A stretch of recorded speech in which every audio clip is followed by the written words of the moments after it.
elevación por alguna patología, ya sea en el hígado, extrahepático o intrahepático, ¿no? O prehepático, va a ocasionar este incremento de la gradiente de presión, ¿no? Entre la presión porta y la vena cava. Cuando hablamos ya por encima o 10, ¿no? Ya se va a considerar que hay algunos síntomas que podrían demostrar este grado de hipertensión portal. Pero ya la elevación por arriba de 12 ya hay manifestaciones bastante evidentes, ¿no? Como por ejemplo la presencia de ascitis o de repente la presencia de varices esofágica o la ruptura de varices esofágica. O sea, se expresa ya la complicación, ¿no? Pero un paciente puede estar con 6 milímetros de mercurio, está por arriba, pero de repente todavía no podemos encontrar algunos estigmas o algunos signos que nos pudieran todavía poner en evidencia esta enfermedad o este síndrome, ¿no? Pero también se define cuando la presión, hay un incremento de la presión venosa esplénica mayor de 15, ¿no? O sea, cuando hay una elevación, o cuando la vena porta se incrementa abruptamente mayor de 21 milímetros de mercurio, o cuando en la evolución de la enfermedad me produce un incremento progresivo o súbito, ¿no? Por ejemplo, una trombosis de la vena porta me puede conducir a una hipertensión portal, o de la vena esplénica también. Entonces, sí puedo tener algunos síntomas que tenga relación con incremento de la presión porta, ¿no?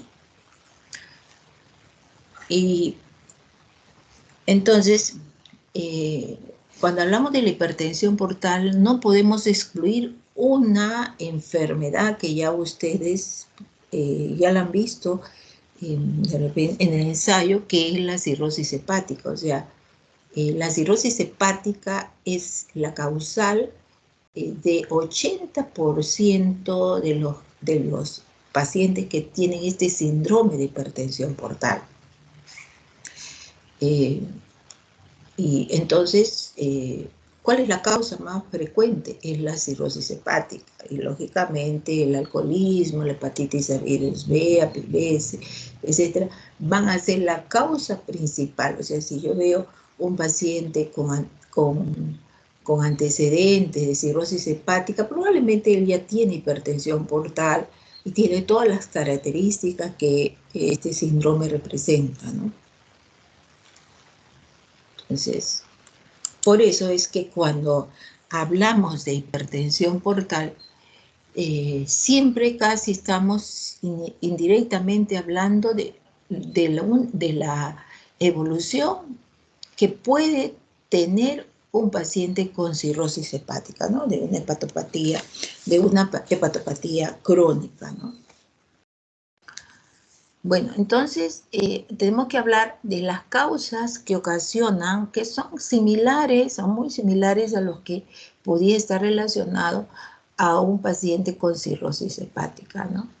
Entonces tenemos, dentro de la etiología se subdivide en prehepática, hepática y poshepática, ¿no?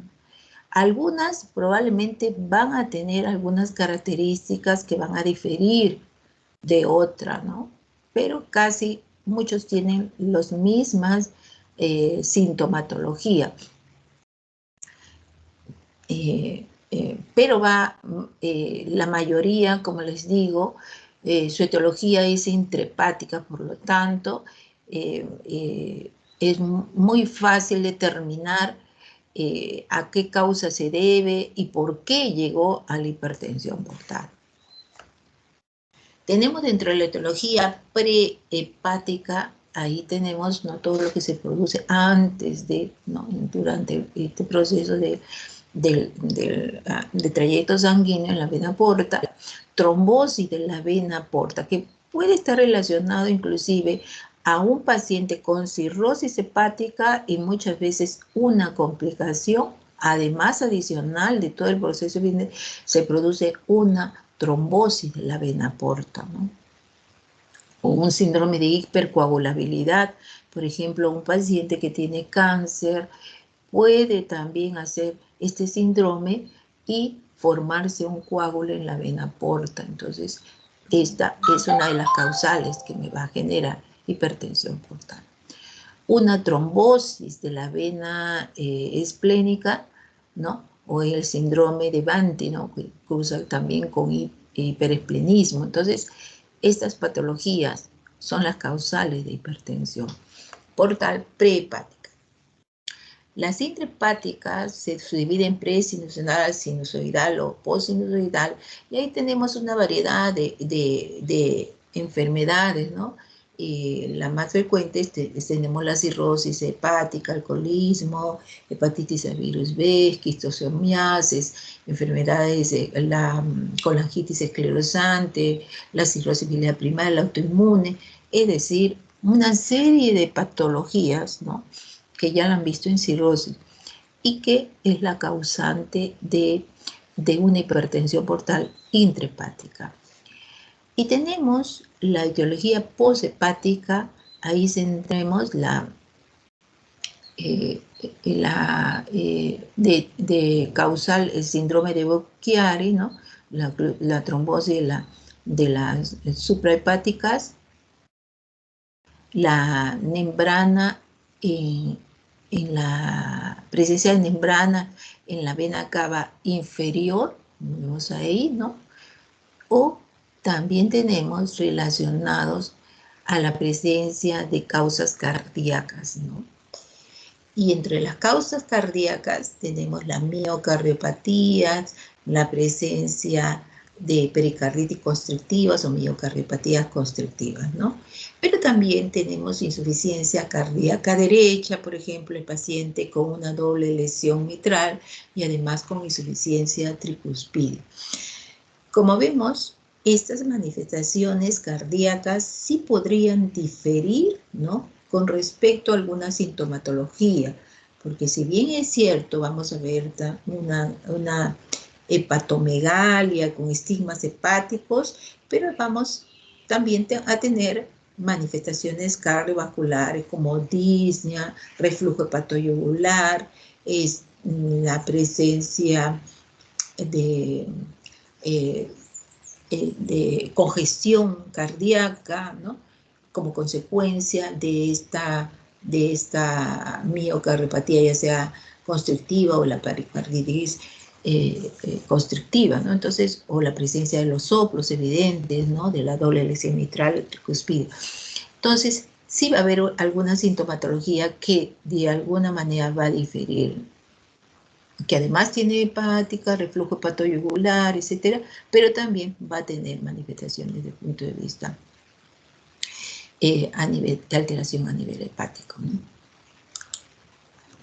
Entonces, la cirrosis hepática, pues, es la vedette de este síndrome, que no es la hipertensión portal, ¿no?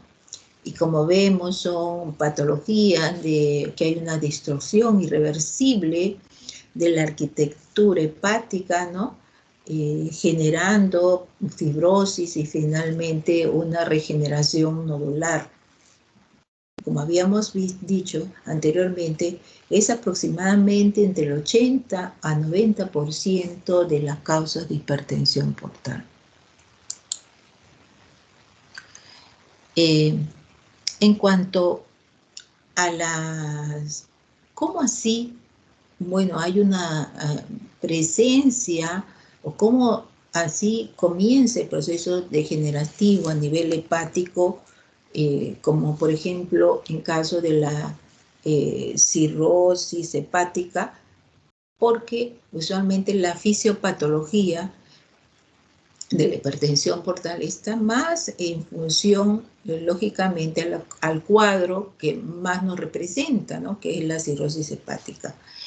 Entonces, vamos a ver que es lógico que hay un agente iniciador, una anoxa, que es la que va a activar todo este proceso, el virus, toxina, anticuerpos, tóxicos, es decir, una serie de agentes que van a lesionar el hepatocito, con la liberación de citoquinas, la activación de mayor de las células estrelladas, hay una disfunción endotelial y la producción de células inflamatorias. Todos estos factores van a generar mayor necrosis, apoptosis, un proceso inflamatorio, fibrosis, isquemia, y bueno, interviene en este proceso a nivel degenerativo, a nivel del hígado, ¿no? Que es básicamente el iniciador de este proceso, ¿no? De alteración a nivel hepático. Bueno, entonces vamos a ver cómo hay cambios en las estructuras a nivel del hígado, ¿no? Vamos, en la primera, en el primer esquema del bulillo hepático es normal, un esquema del hígado normal. Y como en el otro esquema vamos a ver algunas alteraciones muy importantes que se ve en este proceso activador, iniciador, ya sea un virus, ¿no? De la hepatitis o el alcoholismo, ¿no? ¿Cómo puede de haber una distorsión de la arquitectura hepática, ¿no? Hay presencia de cruzamiento de la membrana basal, las células estrelladas tienen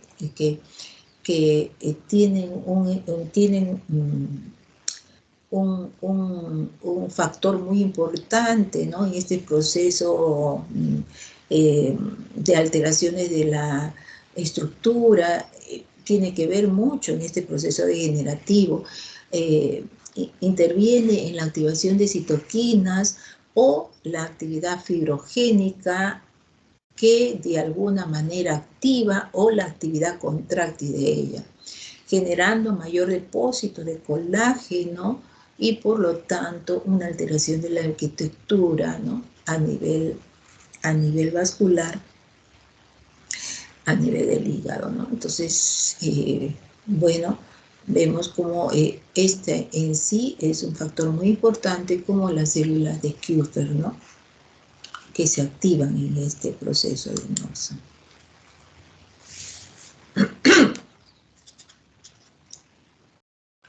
Entonces, hablamos de que la hipertensión portal pues es un fenómeno local, claro, porque se inicia a nivel del hígado, ¿no?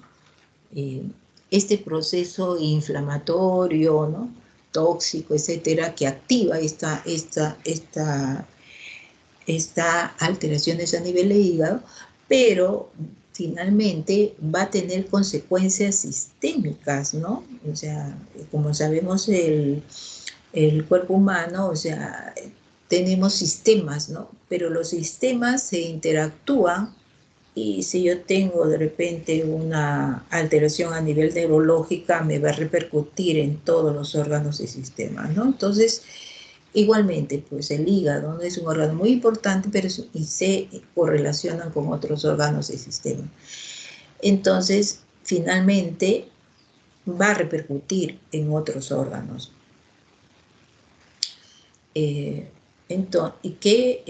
Las alteraciones más importantes que van a conllevar, pues, es una serie de alteraciones celulares, estructurales, que van a condicionar un aumento del flujo y la resistencia vascular pulmonar.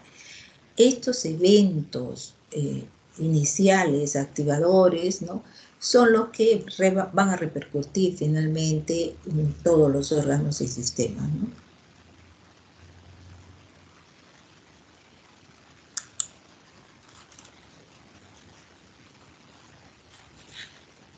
Entonces, la presión, el gradiente de la presión porta es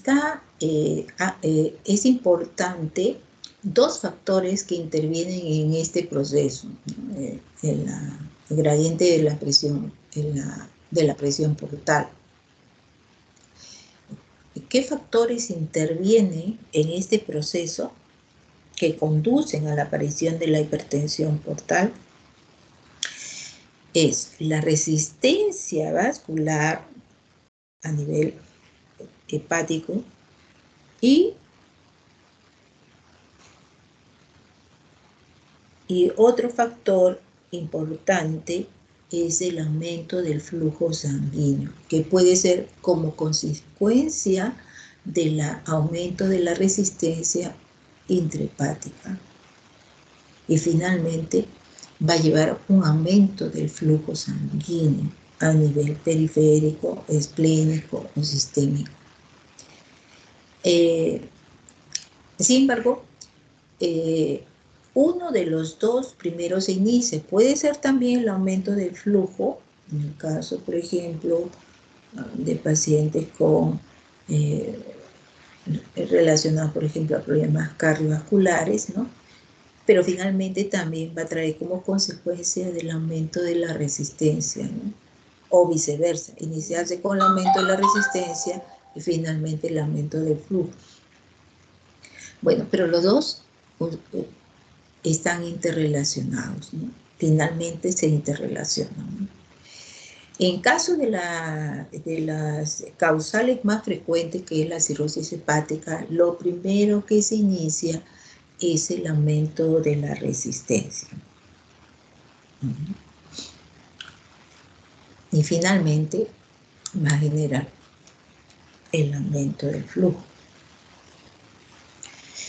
Hay dos componentes que aumentan la resistencia del flujo hepático, ¿no?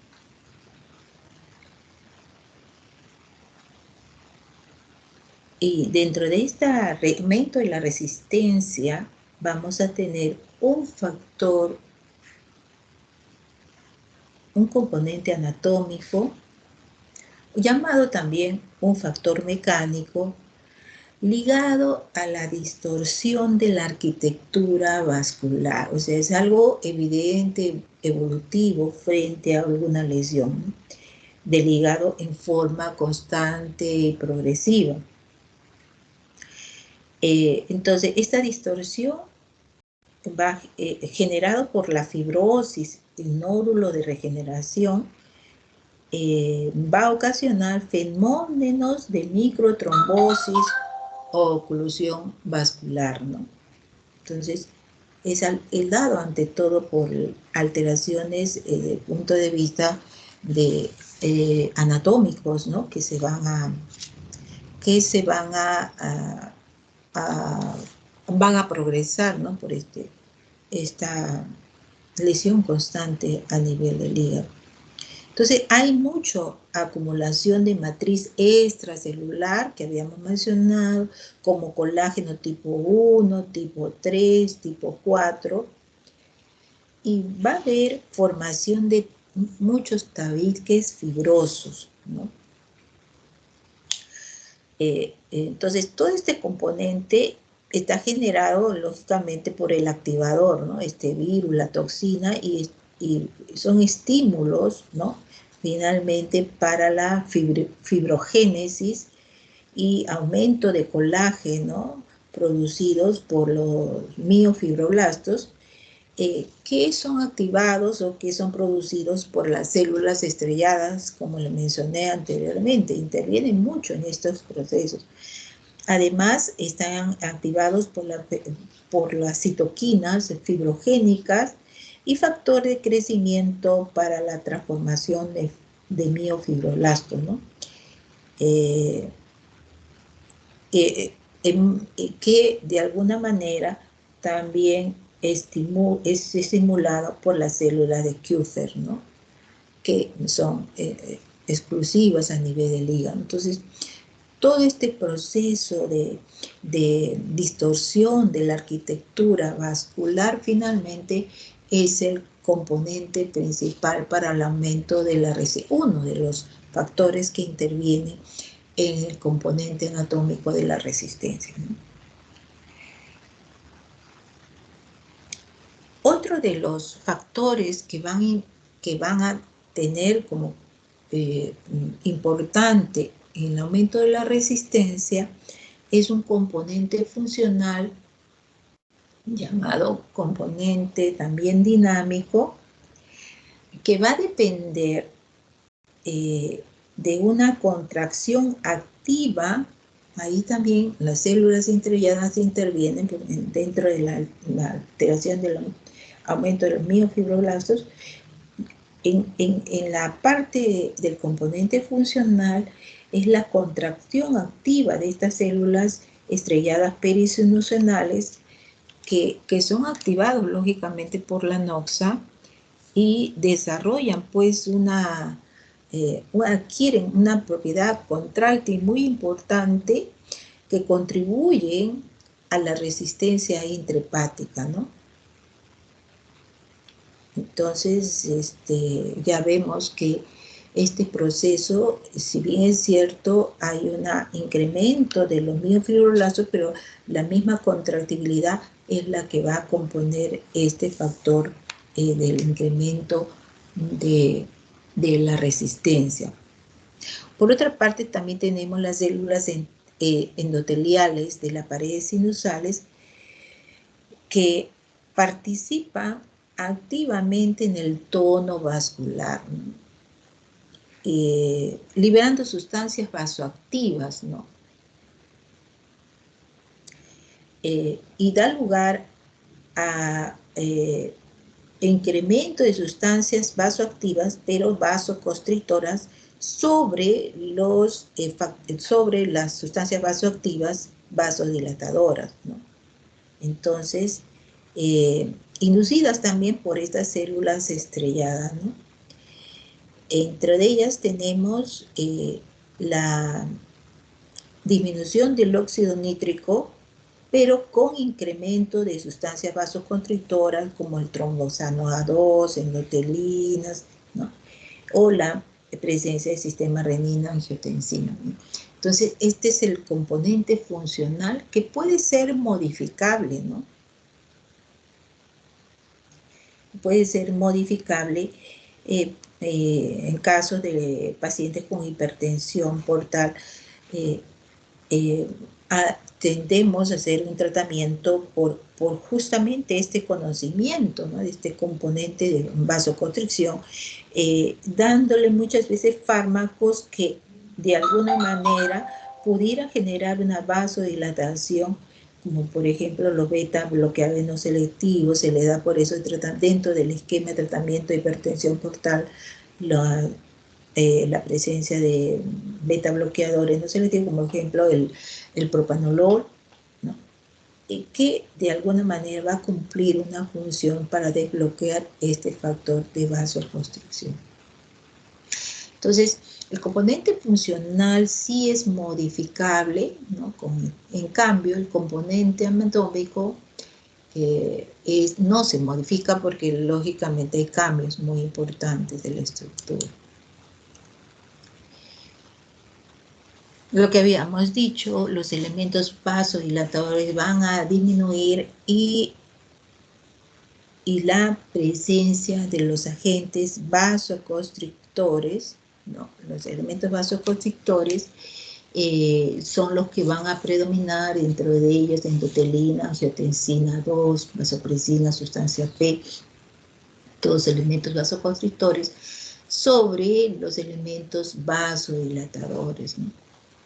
Entonces va a pesar más los elementos vasoconstrictores sobre los vasodilatadores, y tiene que ver mucho pues las células estrelladas en relación al aumento del tono vascular, el factor de los miofibroláceos, su acción, y también son los elementos de las sustancias vasoactivas, ¿no?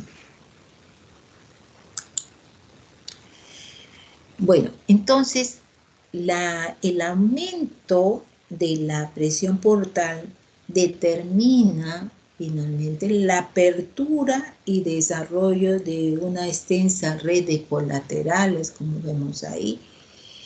Estas colaterales portosistémicas, cuya finalidad es derivar una proporción significativa del flujo esplénico hacia la circulación general sin pasar por el hígado, ¿no? Porque estos, en casos de estadios muy avanzados, hasta el 90% del flujo portal puede circular a través de estas colaterales, ¿no?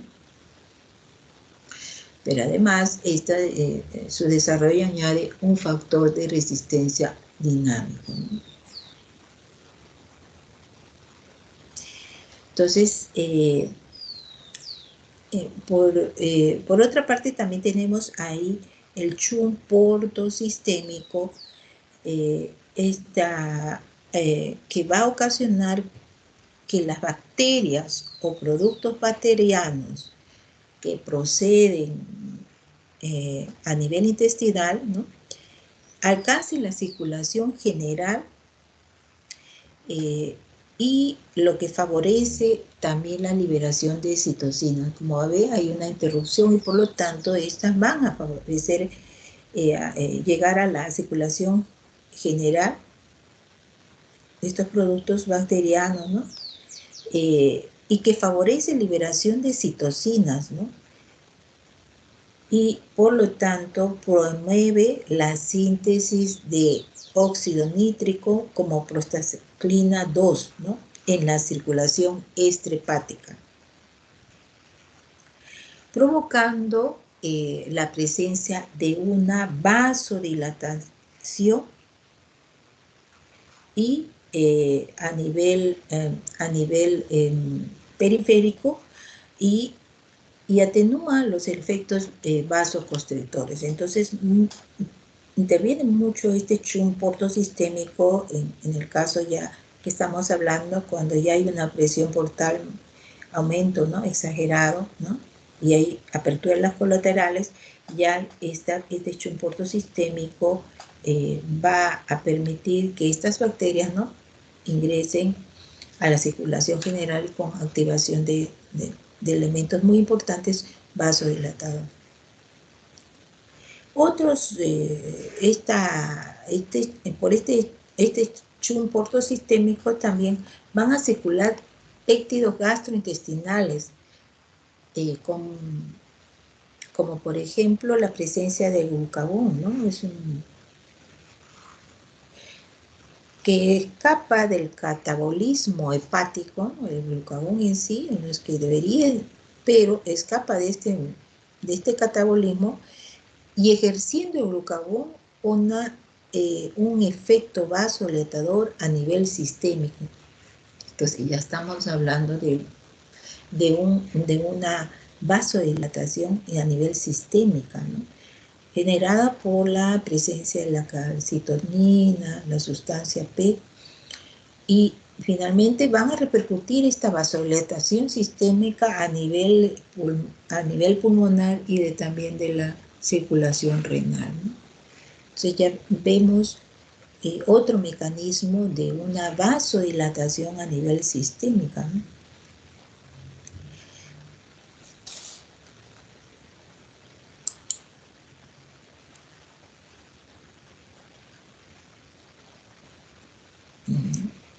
Entonces vamos a ver finalmente que esta vasodilatación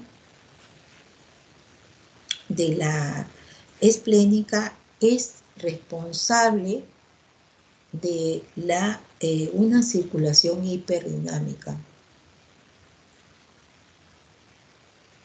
¿no?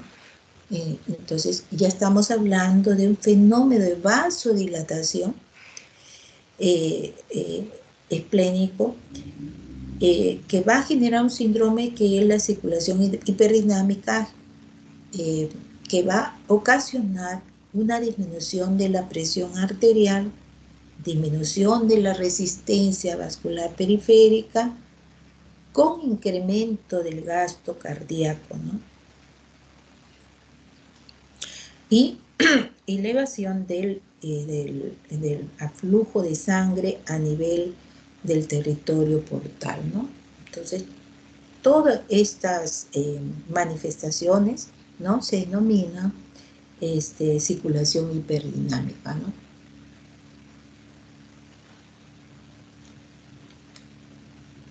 Que finalmente esto se va a perpetuar, ¿no?, en la hipertensión portal.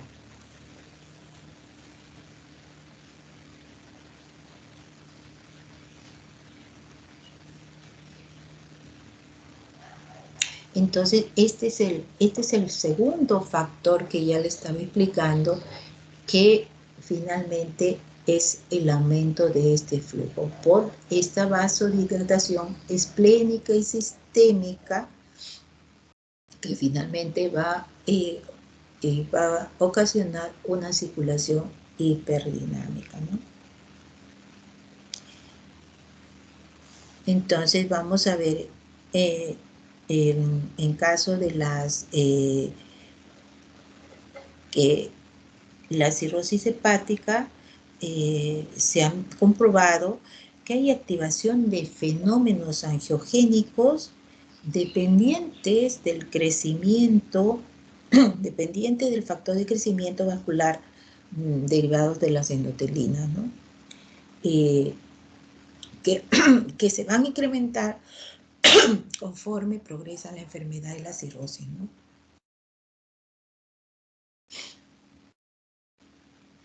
Y últimamente se dice que se da terapias antiangiogénicas para el tratamiento, para evitar justamente este proceso se vaya incrementando, ¿no? Pero todo son terapias, lógicamente, de experimentación.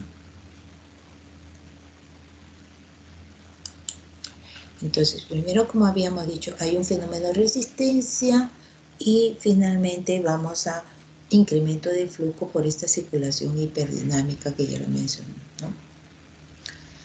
Entonces, ¿cuáles son los intervienen en el aumento del flujo sanguíneo como consecuencia de esta vasodilatación esplénica? Ya lo mencioné, que es el glucagón, que es el 40% como elemento vasodilatador periférico, la presencia de sustancia P, el petionatriurético auricular, ¿no? Las prostaciclinas, ¿no? El óxido nítrico. El óxido nítrico es como una activación de un rozamiento, ¿no? La teoría del estrés de rozamiento provocado por la circulación hiperdinámica, ¿no? Se dice que hay un estiramiento a nivel vascular producto de este proceso degenerativo y que ocasiona a nivel liberación, lógicamente, de óxido nítrico, ¿no? Entonces, a esto se denomina la presencia del estrés de rozamiento, ¿no?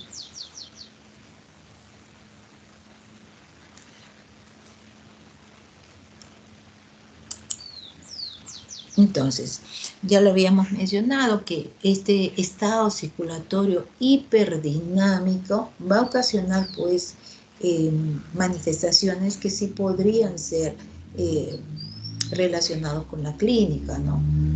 Resistencia vascular periférica, la presión arterial media, usualmente del paciente con hipertensión portal, está por debajo de los niveles normales, ¿no?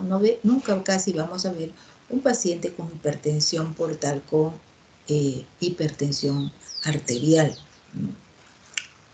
Básicamente por este estado circulatorio hiperdinámico. Va a haber aumento del flujo esplénico y también se va a incrementar el índice cardíaco elevado.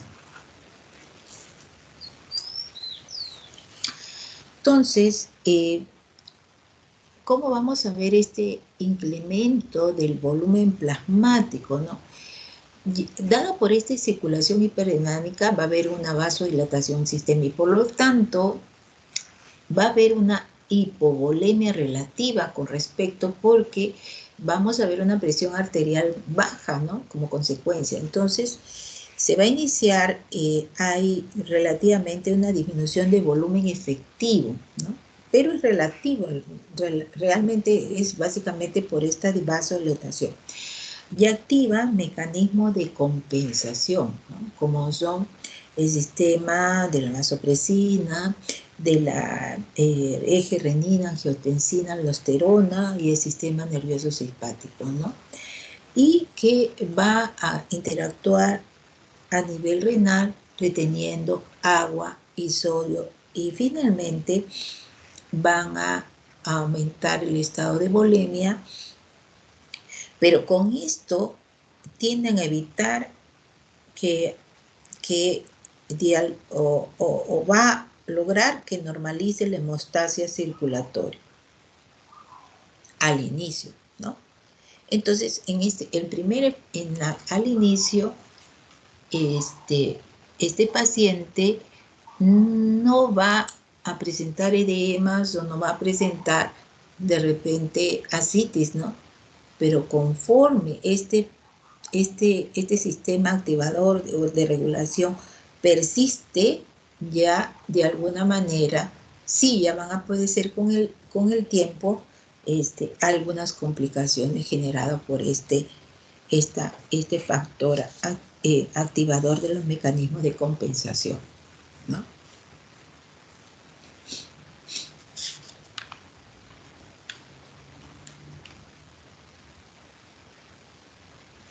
Bueno, entonces estas son una síntesis de lo que habíamos hablado, que tal vez la parte un poquito más importante de la fisiopatología de la hipertensión portal.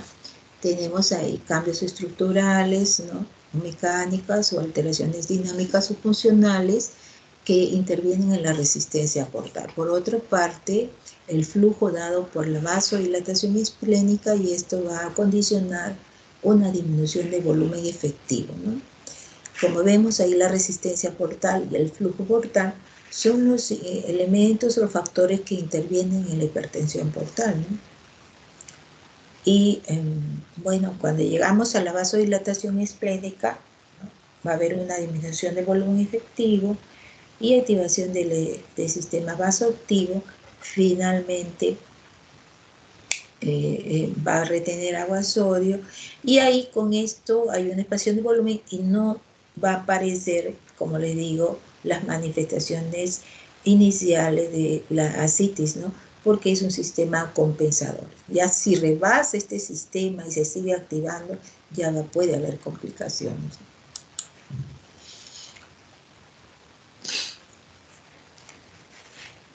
Como en el caso que estamos acá, ¿no? Si el sistema activador, ¿no?, persiste,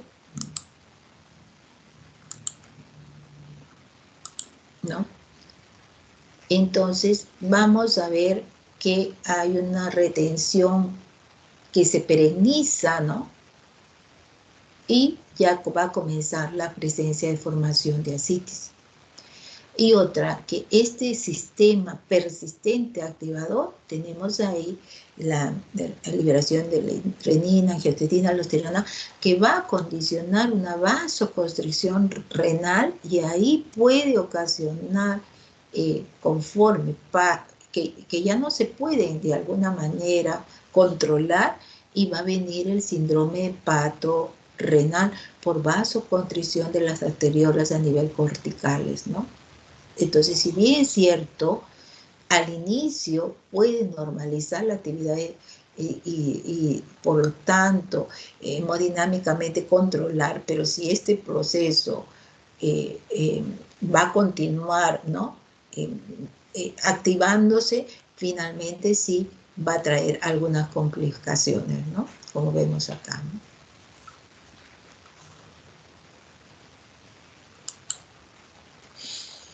Entonces, la circulación hiperdinámica, pues, es la causales de las complicaciones que ya hemos visto, ¿no? Una de ellas es la ascitis, ¿no? Si se perpetúa los fenómenos que pueden ocasionar esta circulación hiperdinámica, puede generar la esplenomegalia, la presencia de las varices gastroesofágicas, el síndrome hepatorrenal, encefalopatías o manifestaciones respiratorias, ¿no? Y ahí tenemos todas las complicaciones que puedan estar relacionadas con ella, ¿no?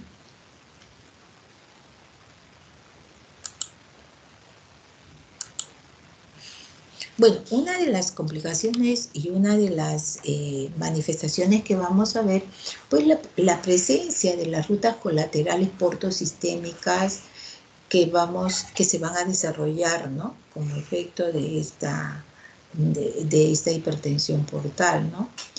Y las complicaciones que vamos a tener con ellas justamente es la presencia de la ruptura de las varices esofágicas y la presencia de las varices gástricas, que también pueden producir sangrados digestivos, ¿no?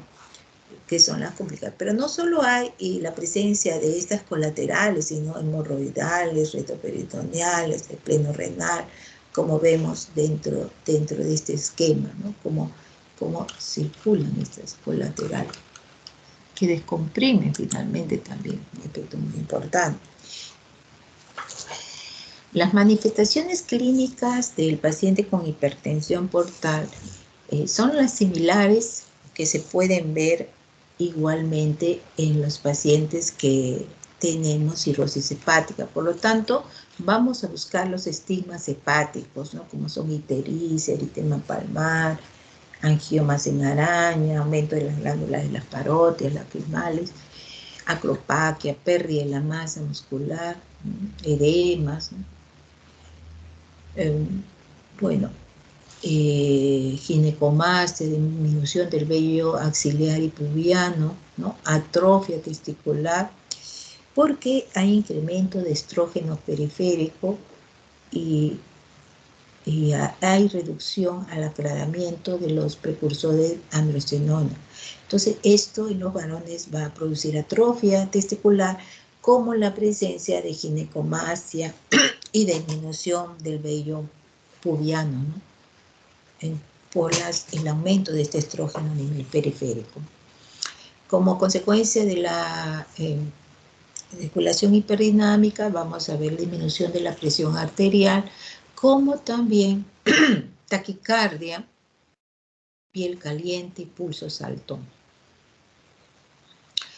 Otra cosa visible que vamos a ver es la recanalización de la vena umbilical, y se ve la aparición de las venas en forma radial, como la cabeza de medusa, ¿no? Que es muy visible, ¿no? Todos los pacientes con hipertensión portal lo vamos a ver, ¿no? En este cuadro, lo que trata de explicar es muy didáctico, todas las manifestaciones clínicas que tiene el paciente con la fisiopatología, ¿no? Que ellas tienen, ¿no? Por ejemplo, el aumento de la relación estradiol y testosterona, ¿no? Va a haber las telangiectasia, ginecomastia, inclusive el eritema palmar. La ictericia, ¿no? Incapacidad de mirar la bilirrubina, los edemas relacionados con la hipoluminemia, la trombocitopenia con el hiperesplenismo, ¿no?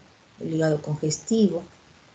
Es decir, en este cuadro tenemos las manifestaciones clínicas y con las posibles causas que generan esto, ¿no?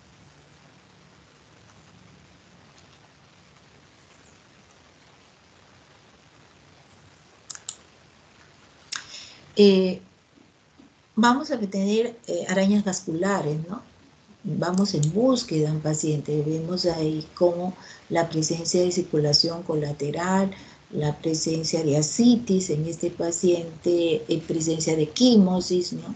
Porque hay factores de coagulación que también hay una alteración hepática muy evidente y que va a traer como consecuencia, ¿no? El tiempo de protombina y el INR prolongado, y estos pacientes hacen equimosis con bastante frecuencia, ¿no? Vamos bien, una hernia umbilical por incremento de la presión intraabdominal, ¿no? Tenemos como la cabeza de medusa, tenemos, ¿no? La circulación colateral. Bueno, esto se ve en pacientes cirróticos efectivamente, pero cuando tienen ya hipertensión portal. Y vamos en búsqueda pues de todos estos síntomas ya mencionados, ¿no? En este cuadro, ¿no? Eritema palmar, acropaquia, ginecomastia, prurito por la ictericia, hepatomegalia, la presencia de ascitis, edemas, ¿no? Hipotrofia testicular, ¿no? O sea, cuando decimos vamos en busca de algunos estigmas que nos pueden de alguna manera generar un diagnóstico clínico, se puede hacer fácilmente, ¿no? Porque como vemos ahí, muchas de las manifestaciones clínicas se pueden ver, se pueden palpar, se puede, ¿no? Percutir y dejar muy en claro la patología que tenemos un caso de una hipertensión portal. ¿No? Ahí tenemos, ¿no?, la circulación en la cabeza de medusa, en caso de hipertensión portal tipo vena cava superior, ¿no? Vamos a ver las varices, ¿no?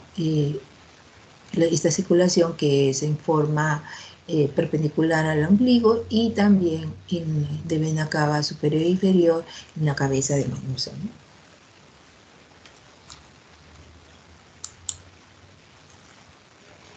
Bueno, habíamos dicho al inicio que si el incremento de la presión, ¿no?, de la gradiente de presión por arriba de la vena porta y la vena cava, y que esta es por arriba de 5, ¿no? Y efectivamente, porque si está por arriba de 5, no quiere decir que ya es visible y todo, no, es un proceso, ¿no? Cuando llega a 10, ya vamos a ver algunos síntomas muy importantes, ¿no? Pero probablemente no vamos a tener algunas de las complicaciones mayores, ¿no? Cuando llega a 12, ya ahí comienza a aparecer todas las complicaciones que vemos ahí: citis, hemorragia, peritonitis bacteriana espontánea. Y entonces, lamentablemente ya comienza y probablemente en estos casos ya, conforme pasa el tiempo, estos pacientes van a tener mayor alta tasa de mortalidad cuando lleguen a esta estadio, ¿no?, mayor de 12 milímetros de mercurio, ¿no?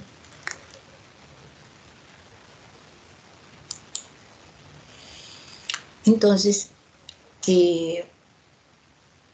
vamos a ver que una de las complicaciones más importantes es el desarrollo de las varices y ruptura de las varices. El 90% de los cirróticos desarrollan varices en 10 años posteriores a este proceso degenerativo, ¿no? Y como vemos, es de temer porque la primera hemorragia que se da usualmente lleva a una mortalidad en 2 años aproximadamente un 30%, ¿no? Como en algunos casos no se espera tanto, porque en la primera hemorragia lamentablemente hacen shock hipovolémico, es muy difícil controlar la ruptura de las varices esofágicas, y dependiente, pues, ¿no?, de la presión que pueda tener, no es fácil una intervención quirúrgica para una derivación. Y estos pacientes mueren, ¿no?, en primera instancia como esta complicación por un shock hipovolémico, ¿no?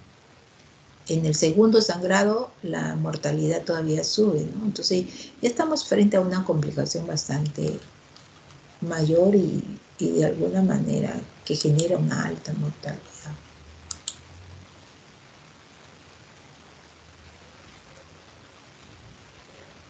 Bueno, entonces, ya lo cambiamos. Bueno, entonces hablamos también de cirrosis hepática. Puede tener estigmas, pero no tiene ascitis, ¿no? En esos casos hablamos de cirrosis hepática compensada, ¿no? Cuando hay ascitis es visible, ya hablamos una descompensada, ¿no? Ese paciente, por una serie de factores,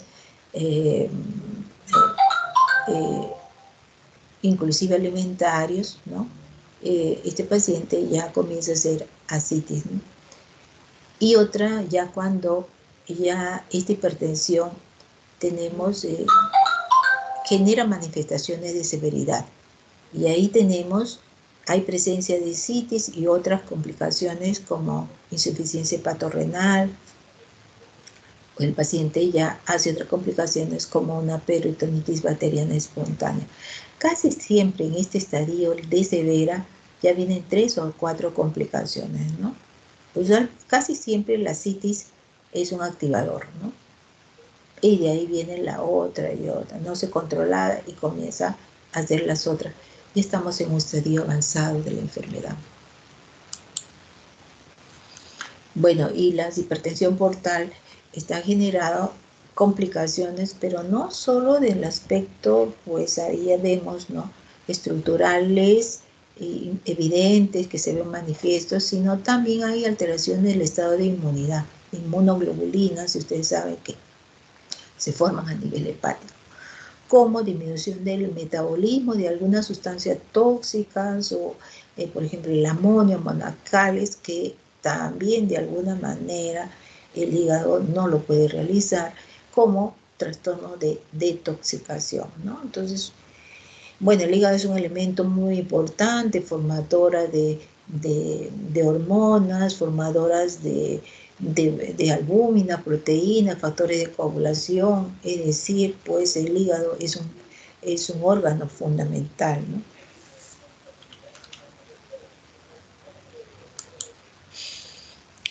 Vamos a tener también algunas complicaciones relacionadas con tenemos la peritonitis bacteriana espontánea. En la peritonitis bacteriana espontánea, lo que existe, hay un sobrecrecimiento bacteriano importantísimo por un aumento de la permeabilidad, ¿no?, de estas bacterias, ¿no?, y generado por una alteración de la motilidad, ¿no? A nivel intestinal hay poco movimiento, va a generar sobrecrecimiento bacteriano y aumento de la permeabilidad por edema, ¿no?, que genera y sobrepasa, favorece la migración de bacterias, ¿no?, procedente de esta luz intestinal hacia los ganglios linfáticos y de ahí a la circulación sistémica. A esto se denomina traslocación bacteriana, ¿no? Entonces,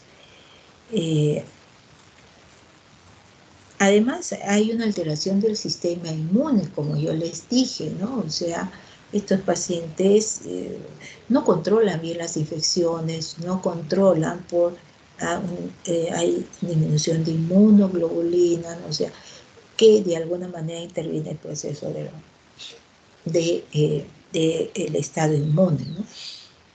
Entonces, como vemos, hay una migración de bacterias procedentes de la luz intestinal y finalmente llegan a ganglios y de ganglios a la circulación general. Y esto es lo que produce lo que se denomina traslocación bacteriana, ¿no? Pero estos pacientes además son muy lábiles, ¿no?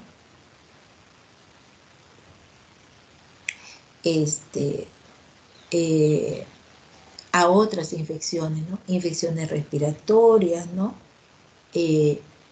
Urinarias, la misma hemorragia gastrointestinal puede inducir a una falla mecánica de las defensas antibacterianas, ¿no? Por ejemplo, en el hígado tenemos factores, por ejemplo, hay una difusión de la célula de Creutzfeldt, ¿no? Entonces, todos estos factores van a intervenir en que el paciente pudiera generar una peritonitis bacteriana espontánea, ¿no? Y no es por liberación, ¿no?, así como la apendicitis, ¿no?, de bacterias, ¿no?, del apéndice secal, que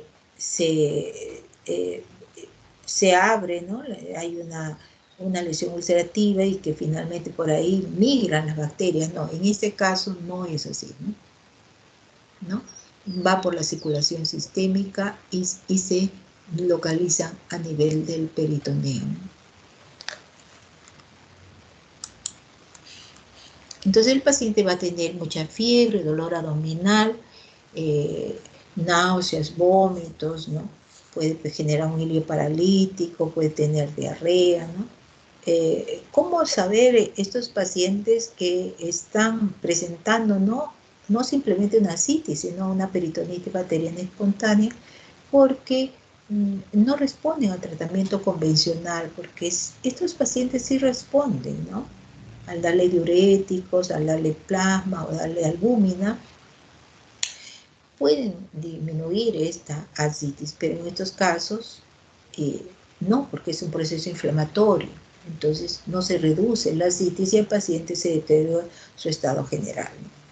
Ya comienzan a aparecer otras manifestaciones, coagulopatía hepática, deterioro de la función renal, ¿no?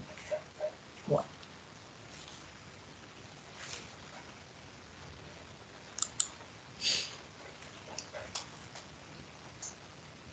Tenemos también otro, es la insuficiencia renal relacionados con...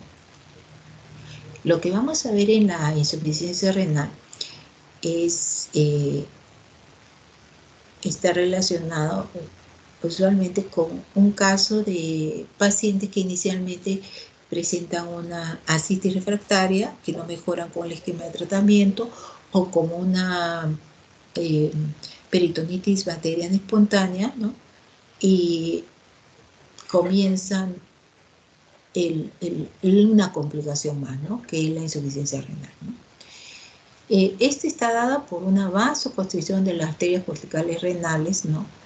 Por las sustancias vasoactivas que habíamos mencionado al inicio, ¿no? Entonces, en esta etapa el paciente ya no puede controlar este vasoconstricción. Por lo tanto, va a generar reducción de la tasa de filtración glomerular y va a ocasionar oliguria.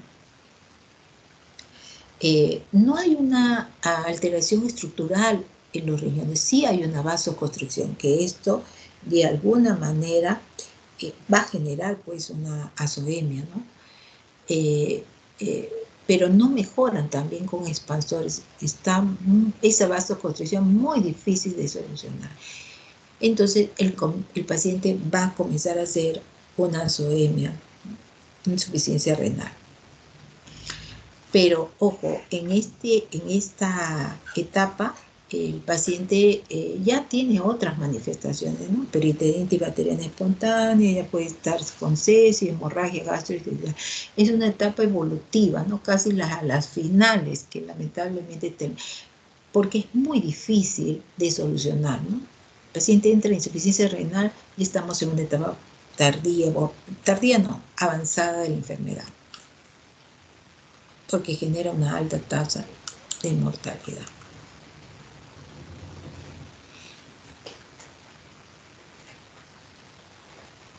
Y tenemos pues síndrome hepatorrenal tipo 1, 2, que la verdad que las dos son iguales, es lo único que la evolución, ¿no? Es más corta y termina en azoemia. La otra un poquito más prolongada en semanas, pero igual, la 2, la verdad, que ya sea la 1 y la 2, igualito, su supervivencia es muy poca, ¿no? La de uno es un inicio muy agudo, ¿no? La otra un poquito va evolucionando, va incrementando la creatinina lento en semanas o meses, pero igual finalmente, bueno, sí se pone muchas veces en la hemodiálisis, pero no es una solución, ¿no? Trasplante de hígado sería la solución, pero en esta etapa no sé si alguien podría aceptar un trasplante de hígado, ¿no? Tenemos también el síndrome hepatorenal, ¿no? Ahí tenemos fístula arteriovenosa pulmonar con circulación hiperdinámica va a ocasionar. Hay un desequilibrio en la ventilación-perfusión, ¿no? Se encuentra también en estadios terminales o en estadios muy avanzados, ¿no? Paciente Disney.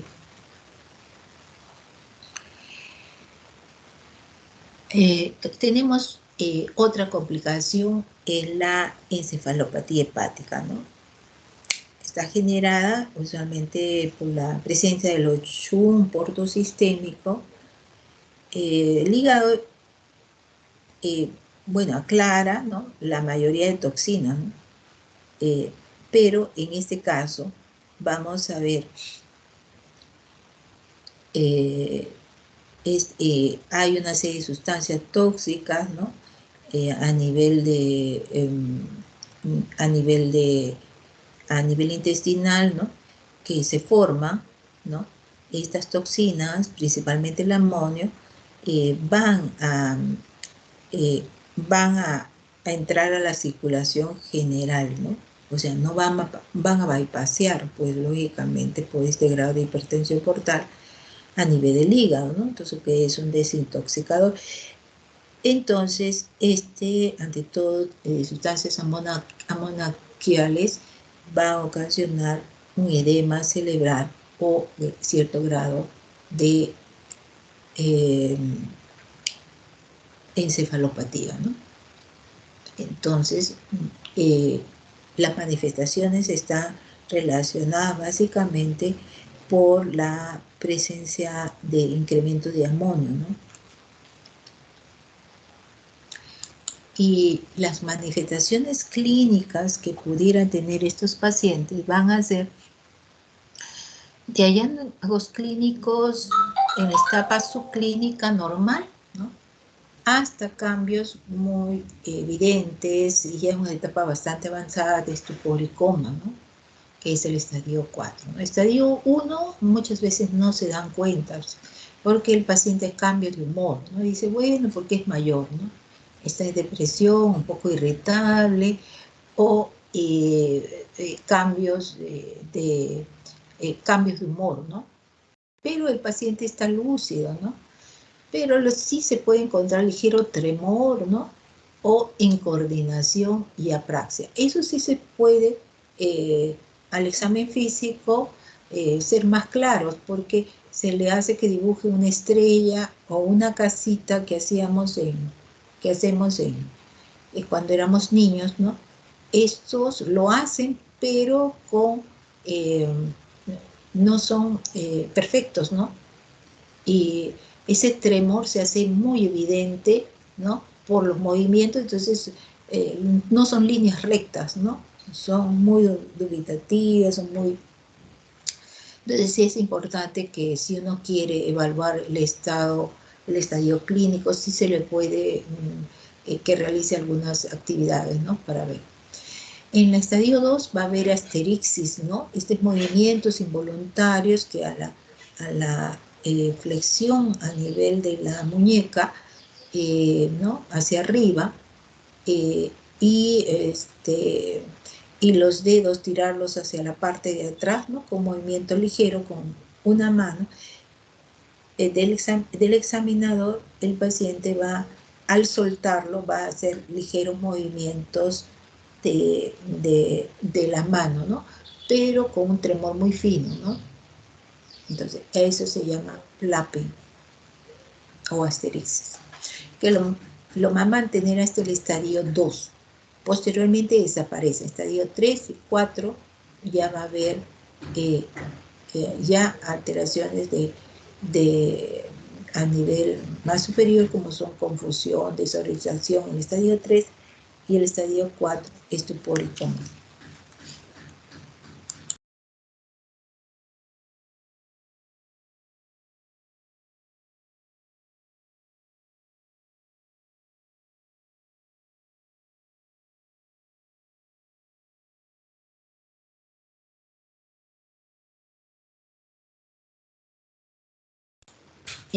Y este es el cuadro que de alguna manera es interesante porque son factores predictores de mortalidad. Y los pongo siempre porque es básicamente, se ve desde el punto de vista clínico, ¿no? Dentro de lo que se mide, ¿no? 5 valores, ante todo la bilirrubina, el tiempo de protombina, la albúmina, si hay ascitis y cefalopatía. Como ve, las dos últimas, ante todo, son clínicos. Bueno, y la bilirrubina también, porque se puede visualizar, aunque no se puede tener el valor exacto, pero una idea sí no se puede dar. Entonces, ¿Qué es lo que nos da este cuadrito, el chipú? Ante todo, la etapa de sobrevida de los pacientes, ¿no? A mayor puntaje, la sobrevida probablemente se va a tomar como la clase C y estos van a tener probablemente menor sobrevida. Por ejemplo, si el paciente tiene bilirrubina mayor de 3, y ya 3 es visible, ¿no? Y el INR bastante prolongado, ¿no? La albúmina menos de 2.8, ya lo más probable que está con edemas, inclusive tiene ascitis, ¿no? Y tiene encefalopatía grado 3 y 4, lógicamente la sobrevida va a ser mucho menor a los 2 años, ¿no? Al 35%. Entonces, sí me va a dar una orientación al inicio que lo evalúo a mi paciente cuando está hospitalizado o está en consultorio, de un grado de sobrevida en el futuro, ¿no? Claro que está que si el paciente yo lo evalúo y está en un estadio de repente C y ha hecho pues disturbios muy importantes en su alimentación, ¿no? Y ante todo factores tóxicos, por ejemplo, es un alcohólico y sigue tomando, toma su medicina, ¿no? De repente con la medicación sí lo puedo llevar a un estadio 2, ¿no? Pero va a depender lógicamente del seguimiento del paciente, ¿no? Mejorar la alimentación, disminuir la sal, es decir, pero la mayoría son más difíciles, conforme están más avanzadas, son más difíciles de controlar, ¿no? Ya lo único que llevaría a mejorarlo es un trasplante de hígado.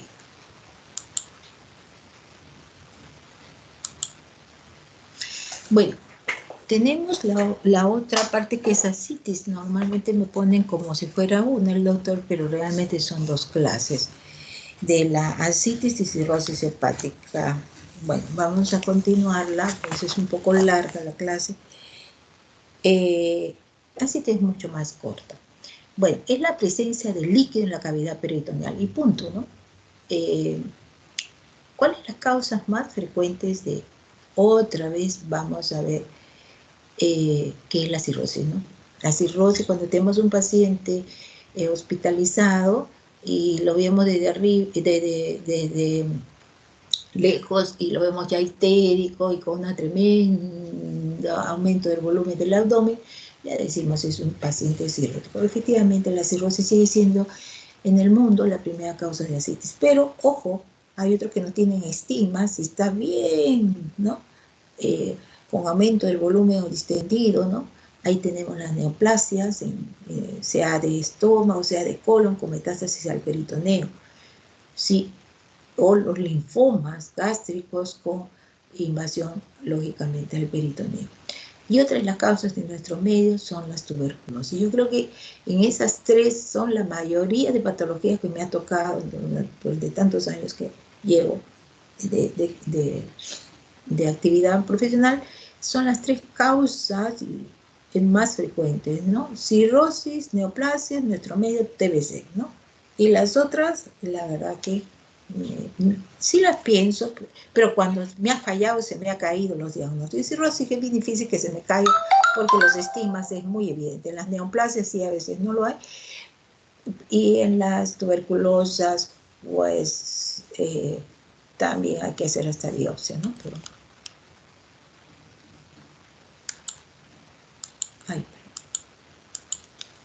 bueno, las teorías sobre la presencia de la ascitis son varias. La clásica, la sobrecarga y la presencia. Y algunas puede estar,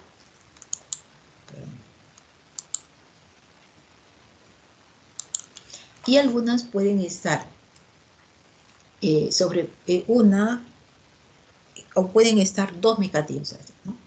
La teoría clásica es la disminución de la presión oncótica, ¿no? Y aumento de producción a nivel linfática, ¿no? Y me va a ocasionar la hipoalbuminemia, ¿no? Un estado de de hipovolemia, retención de sodio y agua, ¿no? Y por lo tanto, la presencia de la ascitis, ¿no? Otra, la teoría de la sobrecarga, ¿no? Hay mayor retención de sodio, de agua, lo que sucede, por ejemplo, en hipertensión portal, que habíamos dicho, ¿no? El estado que de alguna manera se va a activar factores para disminuir aumentar esta hipovolemia relativa, ayudado también con una disminución de la presión oncótica y por lo tanto ya se va a incrementar el aumento de volumen extracelular como intraperitoneal, ¿no? O sea, presencia de edemas y también, ¿no? Esta es la teoría de sobrecarga. Y otra porque hay aumento de la producción linfática, sobrepasa la capacidad de reabsorción del peritoneo. Y tenemos ahí la presencia de la ascitis, ¿no?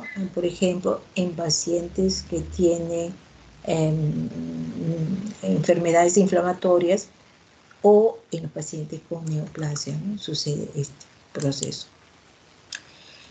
Bueno, entonces, como les digo, algunas están interrelacionadas en sí, ¿no? Una disminución de la presión oncótica, por ejemplo, y también, por ejemplo, en hipertensión portal, como también alteración del sistema linfático también. O sea, estos tres causas, estas tres factores pueden también interrelacionarse, ¿no? Pero tenemos otros factores que contribuyen a la aparición de la ascitis, ¿no? Son el aumento de la presión hidrostática, ¿no? Por ejemplo, ahí tenemos las causas de insuficiencia cardíaca por pericarditis constrictiva, ¿no? El síndrome de Budd-Chiari, ¿no? Obstrucción de la vena cava. O puede ser por disminución de la presión oncótica, por ejemplo, el síndrome nefrótico, ¿no? Y que lo que vamos a ver es la anasarca, ¿no? O un estado de desnutrición severa, ¿no? En pacientes niños, ¿no? El guayojo. O el aumento de la permeabilidad capilar, por ejemplo, en peritonitis tuberculosa y en infecciones bacterianas a nivel abdominal. Entonces, estas son otras de las causas, ¿no? Que también tenemos que contribuir a la aparición de la ascitis, ¿no? Por ejemplo, la disminución de presión oncótica también podría estar acá, la presencia de cirrosis hepática, ¿no? Porque también en una etapa vamos a ver una hipolipidemia muy severa, ¿no? Bueno, con respecto a cirrosis hepática, ¿no? Ya lo hemos mencionado. Tenemos acá las causas, no se ve muy bien, la verdad, pero y lo que es importante acá tener en claro que las causas de hipertensión, ascitis y hipertensión portal, la primera causa es la cirrosis hepática, ¿no? Y dentro de ella la hepatitis alcohólica, hepatitis a virus A y a la virus B, ¿no? El resto se puede ver, sí, pero en menos frecuencia, ¿no? O sea, y la otra causa, tenemos la hipoproteinemia, el síndrome nefrótico, que no solo va a haber ascitis, sino también la presencia de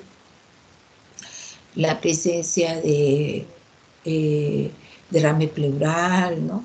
O la presencia de pericarditis también, ¿no? Pero muy evidente, ¿no? Los edemas, ¿no? Y tenemos ascitis linfática por obstrucción, en caso de linfoma, neoplasias abdominales, ¿no? Bueno, eso sí lo vamos a atender como. Otras por irritación peritoneal, ahí a la cabeza es la tuberculosis, ¿no? En nuestro medio, ¿no? Y tenemos por pancreatitis, enfermedad granulomatosa, enfermedad de Crohn. Sí, hay muchas causas que pueden producir ascitis, ¿no? Pero las más frecuentes ya las mencioné, ¿no? Las neoplasias sí hay que tener mucho cuidado, ¿no? Pacientes de todo varones, sea de estómago o de colon también, ¿no? Ahí sí hemos tenido. No como una neoplasia primaria de peritoneo, casi no. Siempre son relacionados a metástasis, ¿no? carcinomatosis, ¿no? Metástasis. La historia clínica es fundamental, ¿no? O sea, cuáles son los antecedentes, tuberculosis, hepatopatía, ¿no? Si ya tiene el paciente cirrosis, ¿no? Cuáles son los factores de riesgo, hay que preguntar si hay drogas, uso de algo, de relaciones de alto riesgo, ¿no? Pacientes con hepatitis A virus B, C, ¿no? O VIH, ¿no? Alcoholismo, ¿no? Entonces, se le tiene que preguntar al paciente porque, como ven, las causas son innumerables. Entonces, los antecedentes nos van a ayudar enormemente, ¿no? para afinar nuestro diagnóstico. Y también los síntomas que tiene el paciente. Cada uno va, la ascitis es una consecuencia de alguna patología, ¿no?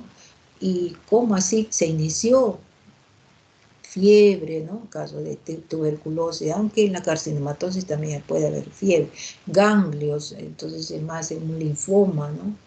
Intestinal, y la presencia de ganglio de bicho en una carcinomatosis, un CA de estómago, entonces ya nos puede ayudar, pues, ¿no?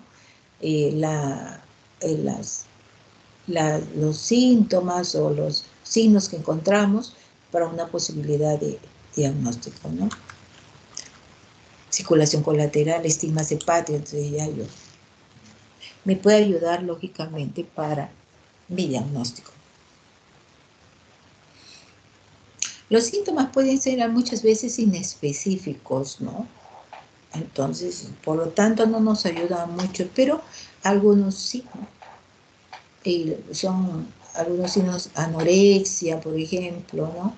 En la carcinomatosis, ¿no?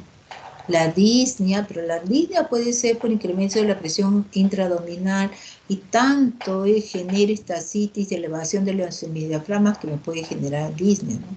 Pero sí me va a generar disconfort abdominal, distensión y por la forma de evolución me puede generar una hernia inguinal, ¿no?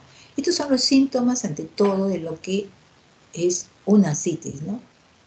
Ahora, puede haber más síntomas relacionados a la enfermedad de fondo, ¿no? Simplemente es, por ejemplo, la fiebre, ¿no?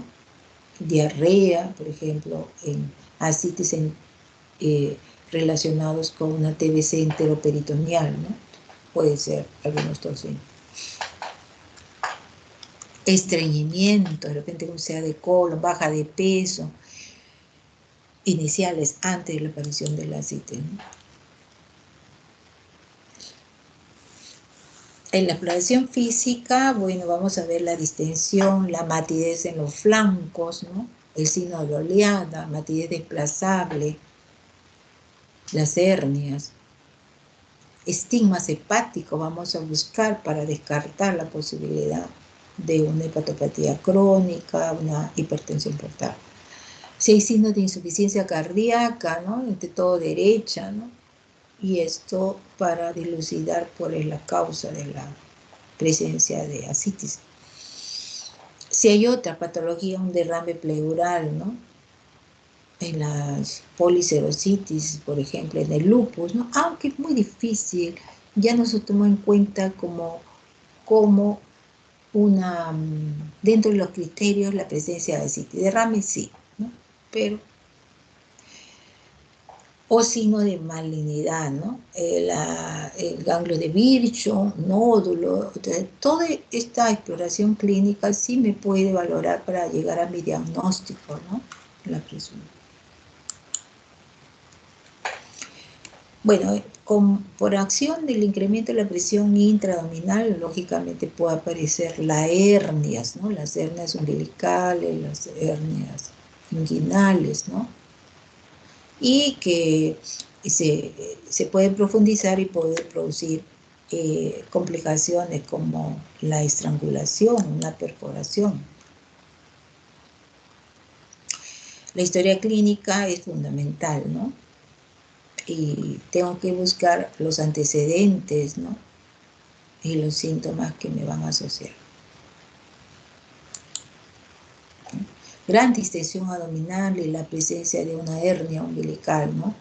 probablemente relacionado por la presión, incremento de la presión intraabdominal. Bueno, y vamos a percutir, ¿no? Vamos a percutir con la finalidad de que esta distensión, ¿a qué se debe? Si son asas intestinales o si está relacionado con líquido en la cavidad abdominal. Y como vemos acá, hay presencia y se comienza a percutir en forma redada con aumento de la matidez a nivel de los flancos, ¿no? Y una línea semilunar, ¿no? Hacia abajo, que es la forma de la percusión del líquido en la cavidad abdominal, ¿no? Si es redondeada, bombada hacia arriba, en caso de tumores gigantes o quistes, ¿no? Pero en este caso son semilunar hacia abajo, ¿no? Matidez a predominio de los flancos. Vamos a ver también la matidez desplazable, ¿no? La matidez en media luna que hablamos, ¿no? Y esta se va a desplazar cuando lo lateralizamos el paciente y vemos cómo el líquido cae a la zona de declive, ¿no? Dejando las asas intestinales libres. A esto se le denomina matidez desplazable. Donde antes era mate, cuando el paciente se va, ¿no?, en línea contraria a la que hemos percutido y hemos encontrado mate de repente en flancos, esa percusión se va a transformar en, ¿cómo se llama? En vez de mate que estaba en timpánico, porque el líquido es desplazable. Pero en algunos casos sí va a haber la presencia de bridas o adherencias, y en caso, por ejemplo, de TBC enteroperitoneal, que no se va a desplazar, va a generar como celdillas,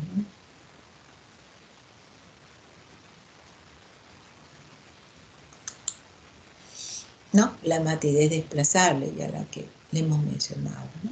Se va a desplazar.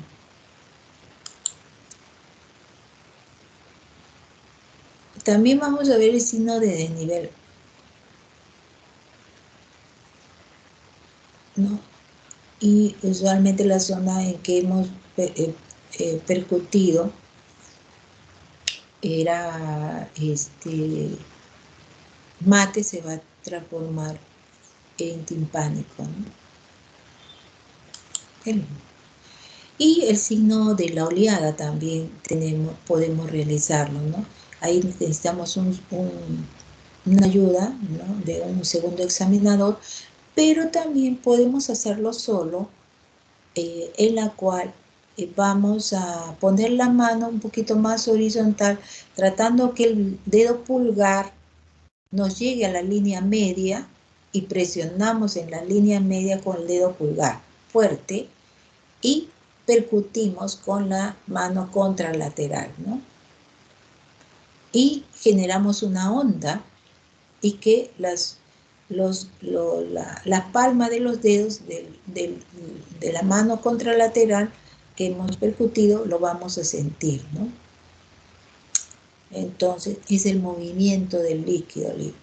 Pero en algunos casos, cuando hay una ascitis a tensión, lamentablemente no se siente.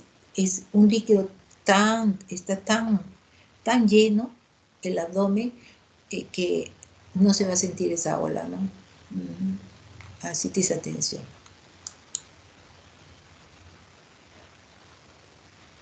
¿No? Es otra forma, ¿no?, de realizarlo, como le dije. Puede ser un examinador solo dirigiendo, ¿no?, el dedo pulgar hacia la línea media y el otro se queda en el flanco, ¿no?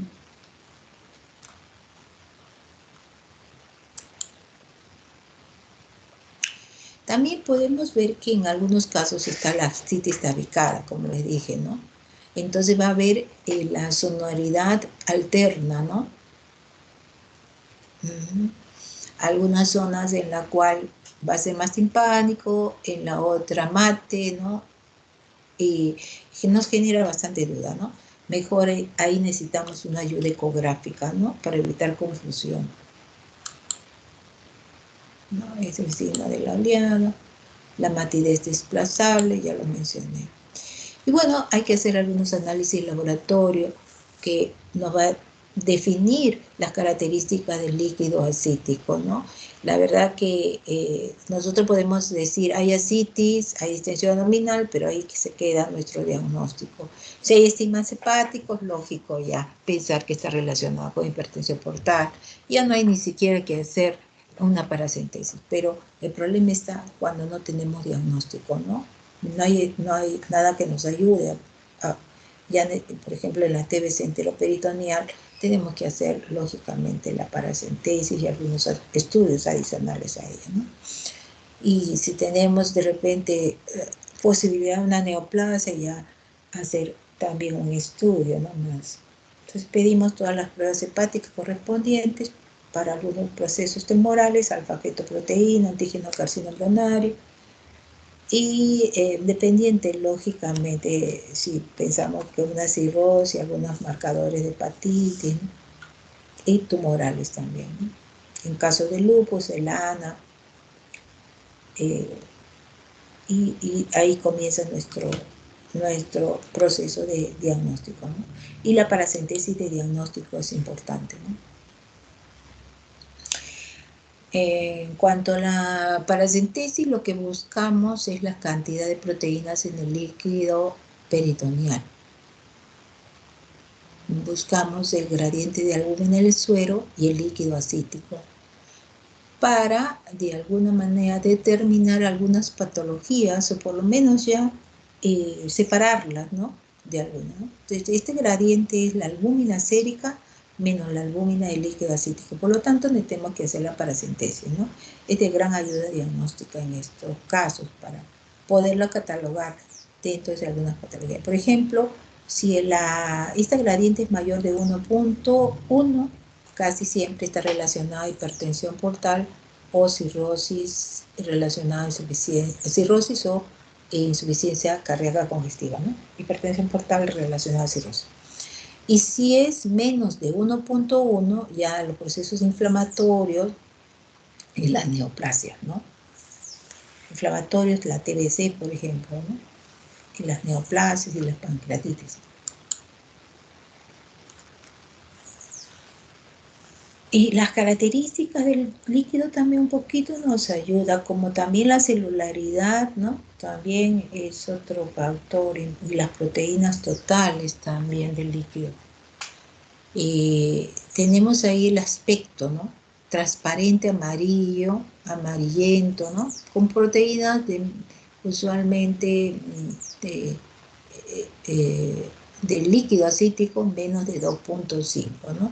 Entonces, por lo tanto, el líquido es más transparente.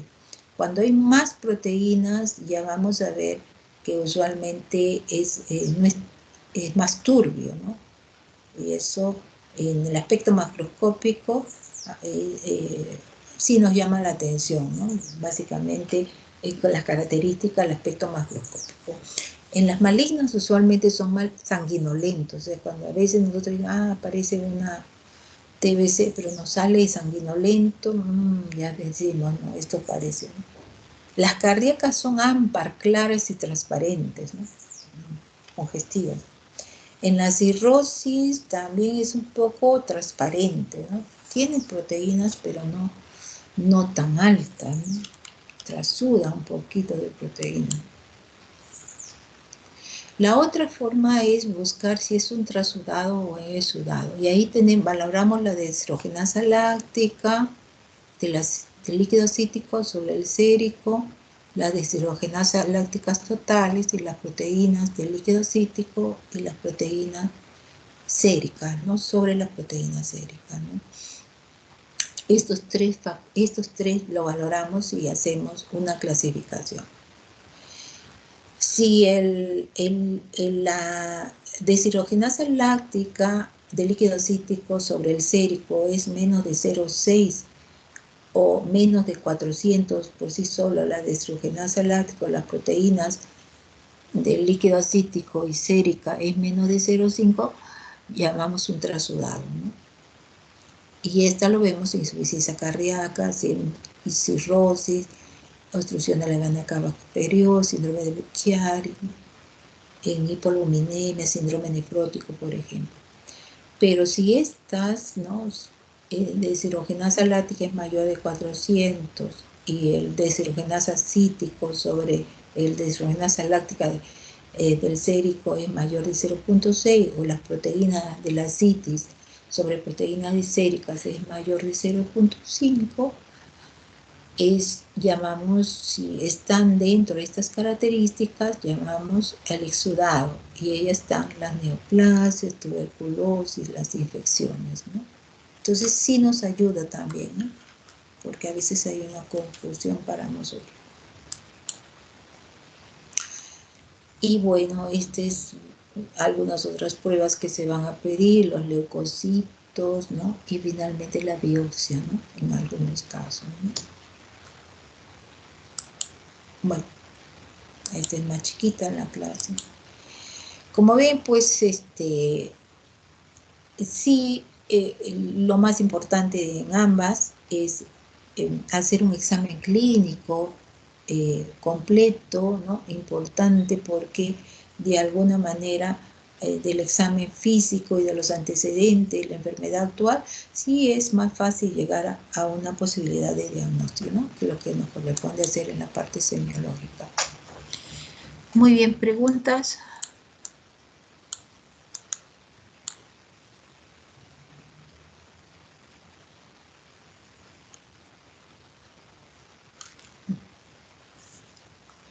¿Alguien más ha venido a la clase?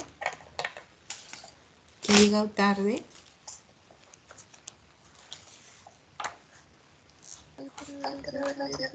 Doctora. Dime.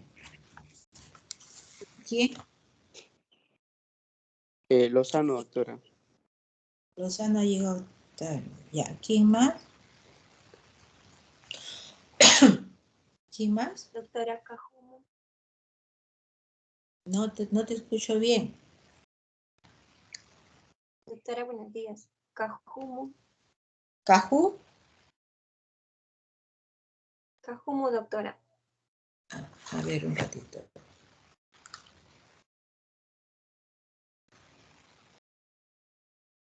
¿Kelly? ¿Kaylee? Sí, doctora.